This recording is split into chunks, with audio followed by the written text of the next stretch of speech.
আমি যেটা আমল করি সেই পক্ষের সমস্ত দলিলগুলো সহিহ এবং আরেকজন যে আমল করে তার সমস্ত দলিলগুলো জাল এবং ওই ব্যক্তি পথভ্রষ্ট।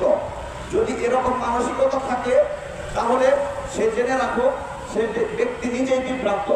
যে নিজেকে ব্যতীত অন্যদেরকে গোমরাহ মনে করে সে আসলে নিজেই গোমরাহ।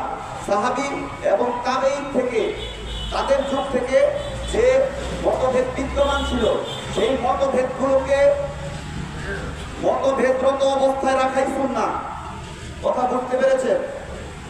সাহাবী এবং তাবেঈদের সময়কার মতভেদ অবস্থায় রাখাই সুন্নাহ এবং সমস্ত মতভেদ মিটিয়ে সমস্ত উম্মাহকে একটা আমলের উপর আনাকে দিন মনে করা চিন্তাগত বিদআত। অর্থাৎ সাহাবী এবং তাবেঈরা অনেক ব্যাপার নিয়ে নিজেদের মধ্যে মত পার্থক্য ছিল, মতভেদ ছিল, কিন্তু দলভেদ ছিল না।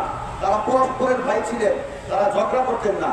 এখন পর্যন্ত সেই মতভেদগুলো বিদ্যমান আছে সাহাবী এবং তাবেঈদের যুগ থেকে। যেমন হাত পায়ের স্থান, আমিন জোরে আসতে, সিজদায় যাওয়ার সময় হাত আগে না হাঁটু আগে, ওগুলো ওই অবস্থায় রাখাই সুন্নাহ।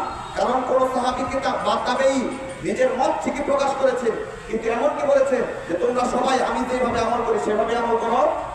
কেউ কি এই চেষ্টা করেছেন? করেননি।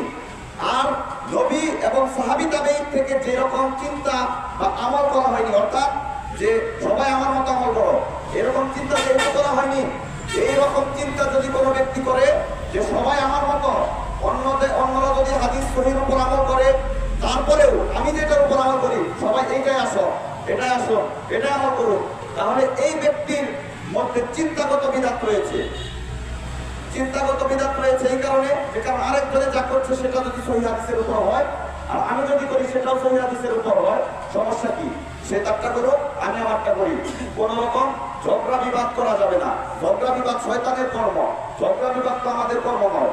শয়তান আমাদের মধ্যে ফাটল সৃষ্টি করতে চায়, শয়তান আমাদের মধ্যে বিভক্তি সৃষ্টি করতে চায়।